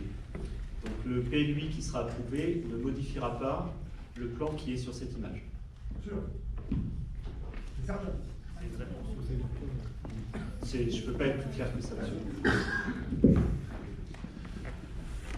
Sur la deuxième question, qui concerne le maintien d'activité, en fait, on a un principe dans les différents projets que nous menons au sein des SNCF Immobilier, qu'il s'agisse de projets industriels, ferroviaires ou même dans le domaine social en l'occurrence, c'est de ne pas partir directement sur la solution en termes de plan, et de partir du besoin. C'est ce qu'on disait tout à l'heure, c'est-à-dire que typiquement on travaille avec, donc on disait le CASI, pour définir effectivement l'offre et le besoin de façon à trouver sur le plan d'aménagement la meilleure solution.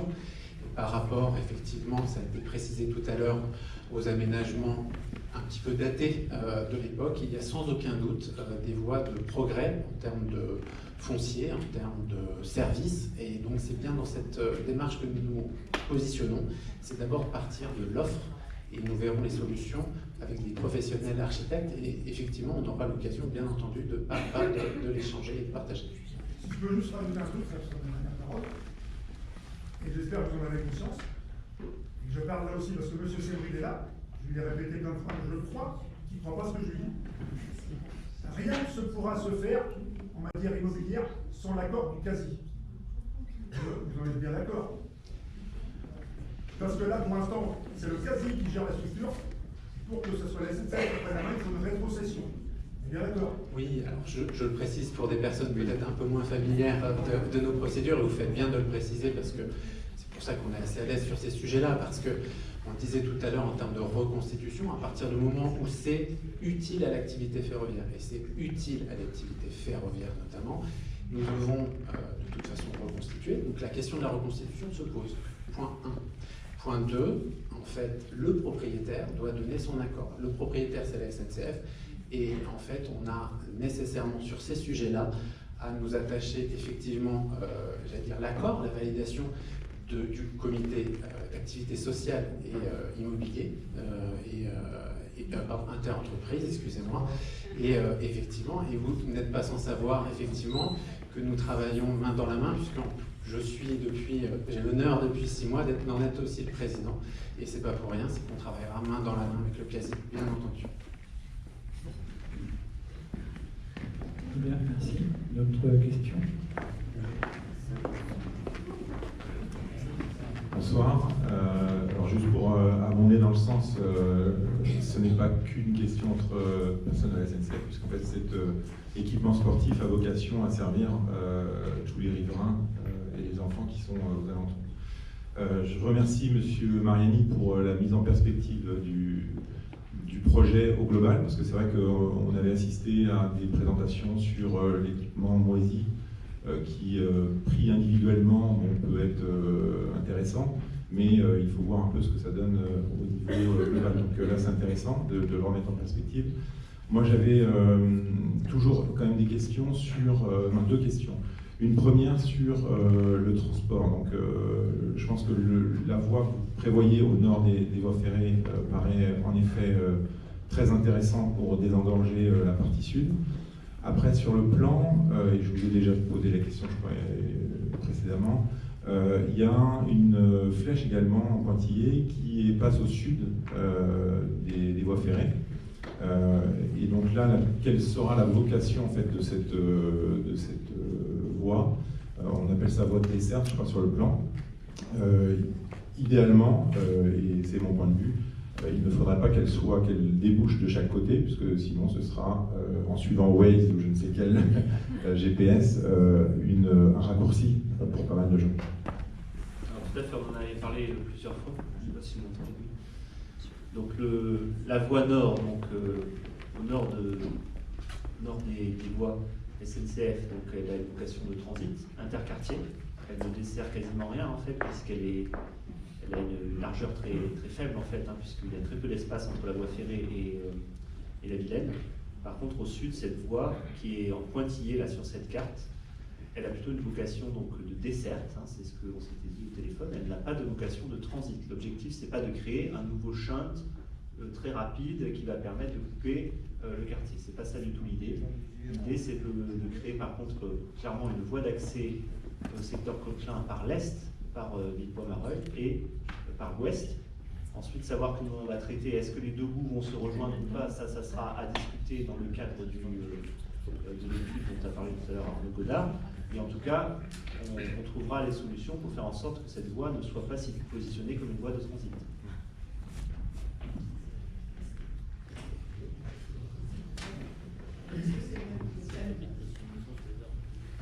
Une question concernant Moisy, si vous le voulez bien. En fait, deux questions sur le même thème. Pouvez-vous nous confirmer notre compréhension, à savoir que la tour 16 étages est abandonnée et que la hauteur maximum sera de 6 étages pour être d'éclair avec l'immeuble à côté? Vous me confirmez, j'ai bien compris? En français dans le texte?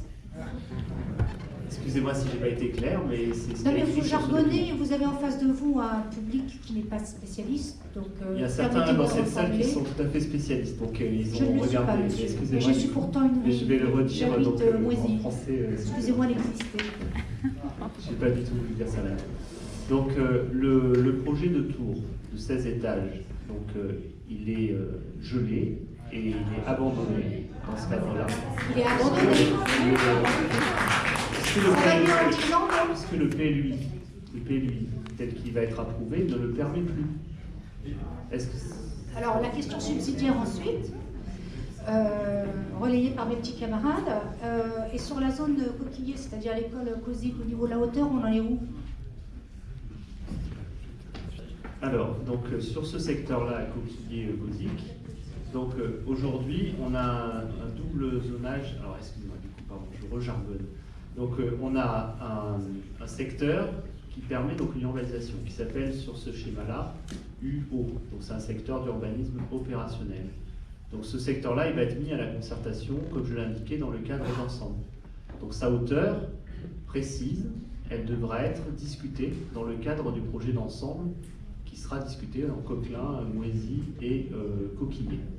Le deuxième secteur plus à l'ouest, que vous voyez là, qui s'appelle UE4, ce zonage donc au nom barbare, c'est un secteur dit de gel d'urbanisation. Donc là, on va encore plus loin, c'est-à-dire que dans le secteur, dans le PLU, on interdit toute urbanisation possible à ce stade tant qu'il y ait un projet qui soit défini.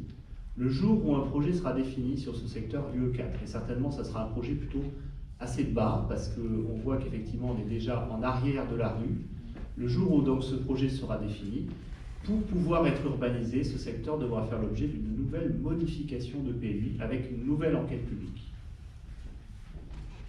Et sur le stade, vous pouvez préciser les hauteurs également?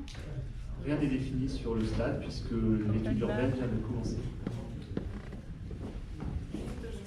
Bonsoir, s'il vous plaît. Il y a quelqu'un qui a un micro, là, juste peut-être après. Bonsoir, je voudrais revenir, s'il vous plaît, sur le PLUI et sur les résultats de la commission d'enquête. De mon point de vue, vous utilisez en fait le rapport d'une manière qui tend à aller dans le sens de votre discours. J'entends que la densification est inévitable. Par contre, il y a des propositions qui sont données par la commission d'enquête à savoir ce qu'on peut faire des logements vacants, à savoir comment faire en sorte que on mobilise aussi les autres communes de Rennes Métropole pour faire en sorte d'accéder au nombre de logements qu'on souhaite avoir. Donc je voulais déjà mettre en avant ce point-là. Il y a des choses, par exemple les logements vacants, comment vous allez pouvoir faire en sorte de faire quelque chose par rapport à ça. Et sur la deuxième page du PLUI, si on peut avoir la deuxième, voilà, j'aimerais lire vraiment ce qui s'est dit au niveau du rapport. En fait, la commission d'enquête recommande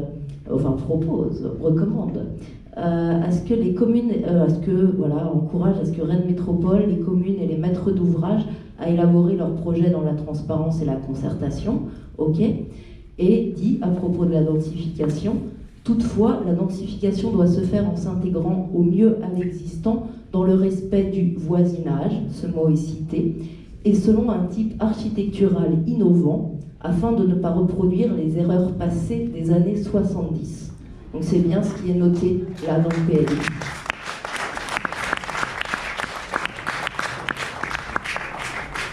Vous avez raison de souligner que le rapport de la commission d'enquête est très riche, puisque il y a un travail énorme qui a été fait par les 7 commissaires enquêteurs, qui porte à la fois sur une analyse précise de chaque projet et un ensemble de recommandations assez spécifiques. Donc effectivement, dans ce diaporama, on n'a pas repris in extenso les très nombreuses pages du rapport, qui là aussi est disponible en ligne. On essaie d'en reprendre l'esprit. Et ce que vous indiquez en particulier sur la prise en compte du voisinage, est très clairement mentionné sur la nécessité d'intégrer les nouvelles constructions dans leur contexte géographique et patrimonial. Ce que je peux peut-être ajouter par rapport à votre première question, c'est qu'effectivement on est face avec le PLUI à un document intercommunal, donc il emporte des décisions de la métropole et de ses 43 communes. Et donc la Commission a tout à fait souligné l'importance d'avoir un développement équilibré à l'échelle métropolitaine, dans lequel chaque commune contribue à l'effort de production de logements et à l'accueil de la population. Donc dans le cadre de ces politiques métropolitaines, l'ensemble des communes aujourd'hui se sont engagées sur des niveaux de production pour faire en sorte que ce développement soit partagé. Oui, bonjour. Donc je reviens sur Isabelle Dio. Je suis, on va dire, la parcelle privée qui permet de faire la liaison entre le boulevard du Bois-Mareuil et le pont Saint-Hélier. Et donc, dans une grande concertation entre les acteurs pour valoriser tout le sud de la voie ferrée, il y a ce bâtiment, d'ailleurs, qui n'avait pas été intégré dans le plan historique que vous mettez de Rennes, alors qu'il fait partie des premières installations du plateau ferroviaire aussi, puisque c'était le bâtiment en long que l'on voit à gauche, là, sur la photo, qui étaient les ateliers et d'apprentissage et de réparation de la SNCF, je crois. Donc ce bâtiment, qui représente toute la longueur et la propriété, qui permet de faire le lien entre Ville-Bois-Mareuil et le stade Jean Coquelin. Et juste à côté, justement, comme vous en avez bien parlé, alors que la zone U1 est une zone à urbaniser, le stade Jean Coquelin a une partie à urbaniser. Ce qui est le lien entre les deux n'est pas une partie à urbaniser. Ce qui est incohérent d'une certaine façon, puisque, comme vous l'avez dit, ça va venir à être urbanisé. Donc, il n'y a pas de raison que ce secteur-là ne fasse pas partie de l'urbanisation, qu'elle soit rase, qu'elle soit un paysage ou qu'elle soit autre chose. Il n'y a aucune raison que ce secteur-là ait été défini comme un secteur un peu insalubre, mal relié. On n'a pas l'eau ni l'électricité dans nos bureaux, ni les gens qui habitent ici. Il y a plein de personnes qui habitent là. Donc on n'a même pas le téléphone. Enfin, c'est de l'humour. Et donc que ce secteur-là, UE4, est défini comme de l'habitat pavillonnaire, alors que c'est de l'habitat collectif et des bureaux et même de l'école, je dirais par-dessus. Donc on avait fait cette remarque d'ailleurs au aucune chose là-dessus, aucune remarque comme quoi le zonage était mal adressé de toute façon. C'était pas une zone de pavillon qui était en dégradation. Donc ça, on a fait une remarque, et dans le rapport du commissaire enquêteur, je n'ai vu à ce sujet pas du tout de remarque, qui n'avait pas eu de remarque là-dessus. Donc, alors que manifestement, un, c'est incohérent déjà dans la nomination du zonage, et deux, c'est incohérent, on va dire, dans la programmation urbaine et architecturale que vous voulez faire entre grands acteurs. Donc nous, sur notre parcelle, si on lit techniquement, vous avez des petites, on ne voit pas tout, mais il y a donc, sur notre bâtiment, il y a une voie vélo qui passe, pourquoi pas. À côté, il y a une voie de desserte qui détruit la moitié du bâtiment, pourquoi pas. Et il y a un parc qui, enfin, il y a un espace public paysager, parce que c'est vrai qu'il n'y a pas beaucoup avec la promenade Georges Brassens et autres, pas beaucoup de petits paysagers, mais en plus, sur l'endroit qui est destiné pour l'instant au parking de tout cet ensemble collectif. Cette chose-là n'apparaissait pas dans le flux, cette chose-là s'est mise à apparaître dans le flux. À aucun moment, on n'a pu avoir la copropriété, des éléments comme quoi vous aviez, je dirais, des choses particulières sur une parcelle qui est très grande. Alors, elle est tentante, évidemment. Et donc, la manière dont c'est classé, là, à l'heure actuelle, fait que plus rien ne peut se faire. On peut entendre que... On ne sait même pas si l'existant peut continuer. Hein, il y a quand même... non. Il y a des... Comment dirais-je? Il y a des entreprises. Les entreprises, elles ont leur siège social. Elles ne vont pas pouvoir revendre leur siège social dans ces conditions-là. Et en plus, il y a... on ne sait pas ce que va devenir ce bâtiment. Et tout ça, c'est pour irriguer des intérêts, on va dire, privés. Sacrifier une parcelle pour qu'elle est privée, pour irriguer des intérêts privés, parce que de toute façon, que ce soit la société immobilière de la SNCF, que ce soit la partie UO1, ce sont des intérêts privés qui vont bénéficier du fait du sacrifice de cette parcelle qui est gelée sur un zonage qui est incorrect. Bien, je crois qu'on l'a compris. Parce que du coup, M. Marigny va pouvoir vous répondre maintenant. Merci. Donc, c'est un détournement. On va dire spoliation. Donc vous parlez de la parcelle là, qui est effectivement dans le zonage que j'ai décrit tout à l'heure, UE4. Donc le zonage dit de gel d'urbanisation.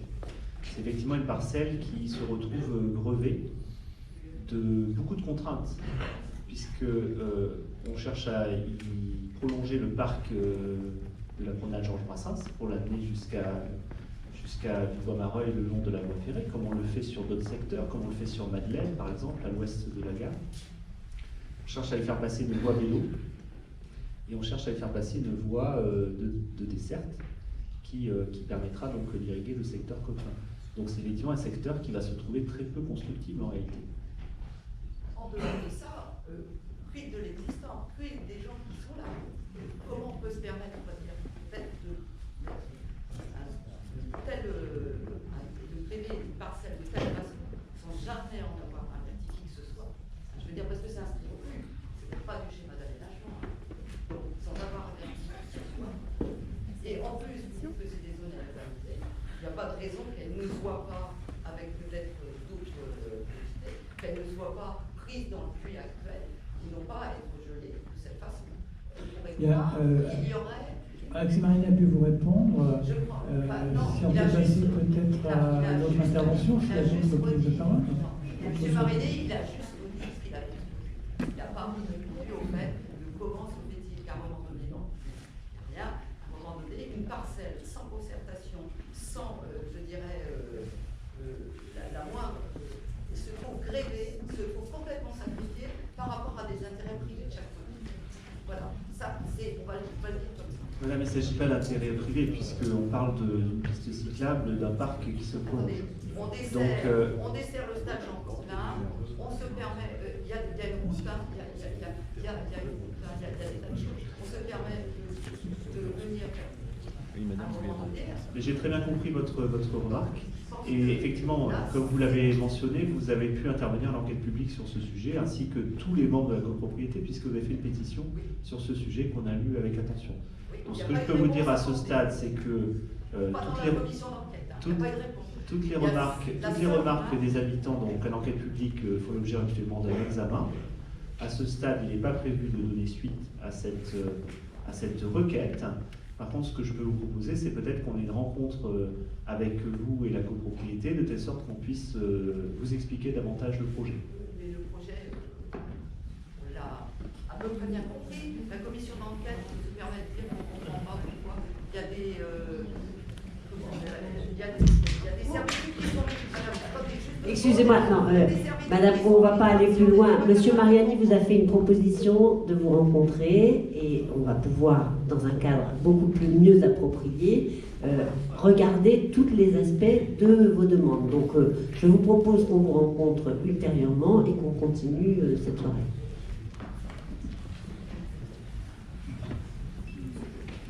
Donc, bonsoir, moi je vous adresse la parole au titre de responsable de la balade avec Brassens. Donc, juste deux petites remarques. La première, permettre lors des travaux du LJT à ce qu'on puisse tenir notre fameuse balade avec Brassens qui aura lieu le 13 septembre 2020. La date est arrêtée. Donc, faire en sorte que les emprises restent disponibles pour les entreprises. Ça s'adresse bien entendu au service de la ville, vérifier qu'on puisse bénéficier de ce terrain. Et la deuxième, je profite de la présence de nombreux riverains de cette promenade Georges-Brassens pour les inviter à nous rejoindre au sein du comité de pilotage. Comité de pilotage qui regroupe une quinzaine de personnes, mais dont 95% n'habitent pas du tout ce secteur. Donc je pense qu'il serait fort agréable que des personnes habitant ce secteur Georges-Brassens, Moisy, puissent nous rejoindre, si vous le souhaitez. On a déjà des réunions, donc nous sommes 3 au moins ou 4 présents ici parmi les responsables. Donc n'hésitez pas à venir nous voir si vous souhaitez nous donner un petit coup de main pour l'édition 2020 de la balade avec Brassens qui aura lieu donc du 9 au 13 septembre. Merci. Appel entendu, je vous plaît, merci. Une demande de...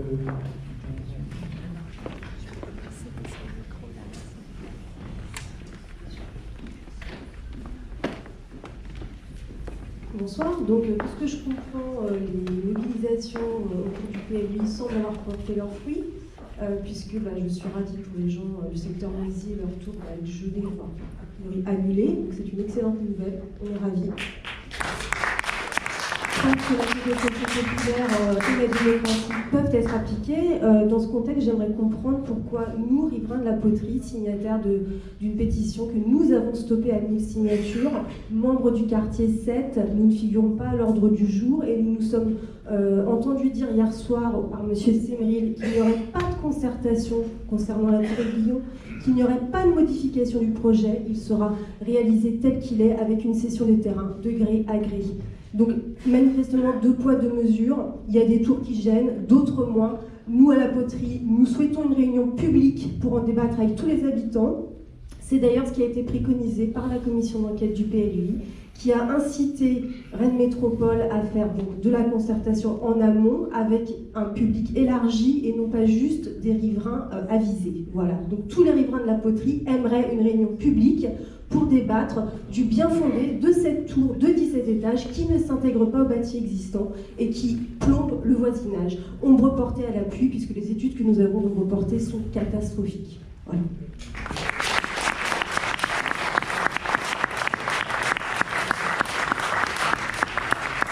Alors, très rapidement sur cette question, ce que je voulais réexpliquer, mais je pense que vous l'avez bien entendu, c'est que les décisions qui ont été prises d'évolution sur le projet de Monseigneur Moisy font l'objet d'une étude d'ensemble.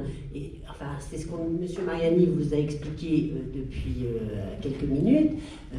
C'est parce qu'on a et le terrain des cheminots et le secteur côtier qu'on a souhaité vraiment reprendre l'ensemble de la concertation sur tout ce secteur. Donc c'est ce qui nous a motivés sur la question de Monseigneur Moisy. Pour ce qui est du collectif Nansa, nous les avons rencontrés à plusieurs reprises et pas plus tard qu'hier soir. Donc vous avez très bien résumé les conclusions de cette rencontre. Et effectivement, le projet de Aiguillon Construction se mènera dans la mesure de ce qu'ils nous ont présenté jusqu'à présent. Concertation. Alors, pour ce qui est des projets à venir, puisque là, on est vraiment sur des projets dans le diffus et pas des projets maîtrisés par la ville, puisque ce sont les ZAC qui sont maîtrisés par la ville, et là, nous sommes sur des projets privés. Donc, pour ces concertations, pour les projets à venir, on s'est rencontrés hier, on en a discuté, monsieur, oui. Oui, tout à fait. Donc, pour les projets à venir, je vous rappelle que nous sommes en cours d'élaboration d'une charte avec les membres des conseils de quartier. Dont nous sommes exclus, selon vos dires, notre projet. Voilà, puisque la charte n'est pas encore en activité. Aiguillon est au projet du PLUI, donc le projet s'applique dans le cadre du PLUI. Il y a contestation, il doit y avoir concertation en amont. Rien n'est fait, rien n'est vendu, la concertation c'est maintenant que ça commence. Et monsieur Cyril a bien dit qu'on est arrivé dans les observations du PLUI. Oui ou non pour la parcelle d'Aiguillon? Qu'est-ce que vous avez entendu hier soir? Les premiers arrivés dans les observations au PLUI, c'est pour la parcelle d'Aiguillon. Donc là, pour Moisy, vous êtes capable de geler le projet, supprimer la tour, bloquer à combien? 9 étages? 6 étages? Vous êtes capable de bloquer à 6 étages, supprimer la tour, sachant que les gens ont manifesté quand? La semaine dernière. C'est vrai qu'il y a eu des candidats à la nouvelle municipalité qui sont venus, peut-être que ça a eu de l'appui. Nous, on demande exactement la même chose. Gel du projet, suppression de la tour, raccordement à l'existant. Point final. C'est ça la concertation. Aiguillon, c'est un projet privé, c'est exactement pareil.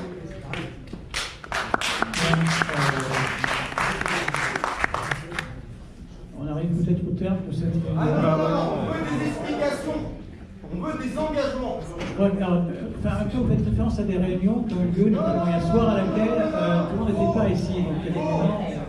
Pourquoi est-ce qu'on n'est pas à l'ordre du jour ce soir? On fait partie du quartier 7 quand même. Nous, on peut pas tout. Non, monsieur Cyril s'est engagé dans Ouest France. Oui, vous avez lu l'article Ouest France qui disait le projet d'Aiguillon sera traité ce soir. C'est marqué Ouest France. Vous n'avez pas vu l'article? C'est bien marqué, monsieur Cyril. Ah, il a bien là. Bon, on voudrait avoir l'explication pour Aiguillon. Alors, je vous rappelle le cadre de cette réunion. Nous sommes en assemblée de quartier pour laquelle c'est le conseil de quartier qui décide de l'ordre du jour. Donc, c'est le conseil de quartier représenté ici par ses deux coprésidents. Cet ordre du jour a été établi bien en amont de l'article de Ouest France. Moi, je ne suis pas le journaliste qui a écrit cela. C'est un journaliste qui a écrit l'article. Lisez l'article. Lisez l'article. Il est en face de vous. Pas de journal, juste l'ordre du jour, des réunions. On a poussé la préparation. Invitez-le à parler, vous avez le droit de être président des commissions, invitez-le, donnez-lui la parole. Il est ici, juste en face de vous. Donc on demande pareil que Moisy pour Aiguillon, gel du projet. Des guillemets, c'est monsieur Cyril.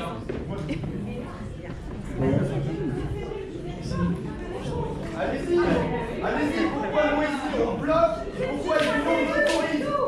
Je n'ai pas l'impression qu'à ce stade de l'échange, on puisse avoir des informations supplémentaires. Alors, nous nous sommes rencontrés pendant 1h30 hier soir. Non, nous avons rencontré un collectif qui est représentant de Nantes. On ne peut pas être représentant de tout un quartier. Nous avons rencontré pendant 1h30 hier soir le collectif de représentants qui vous représentez. Et toutes les choses ont été dites hier soir. Et ça ne va pas. Voilà. Et c'était quoi alors? Nous voulons une réunion publique, c'est démocratique. D'autant plus que vous adorez ce projet, donc venez le justifier devant vos concitoyens. Voilà. Et tout à fait. Voisins et voisines. Écoutez, on veut un engagement. Non, mais attendez. Une date, un équilibre. Pas d'engagement, enfin, on n'est pas ici pour se lancer des c'est ça, un combinatoires. projet jusqu'à une réunion publique. Point. Alors, je vais vous répondre tout de suite et vous rassurer, il n'y aura pas ce soir d'engagement comme vous le souhaitez. Pourquoi? Parce qu'il n'y aura pas de réunion publique sur ce projet, parce qu'on en a discuté à plusieurs reprises, on s'est vu plusieurs fois, et dans le bureau de M. Semouine, et dans des salles de l'hôtel de ville, et voilà, les choses sont dites. Et là, M. Mariani, Moi, je réitère l'invitation faite par le conseil de quartier à venir travailler, constituer une commission. Et vous ne respectez pas ce que préconisent les qui commissaires pourra se donner enquêteurs.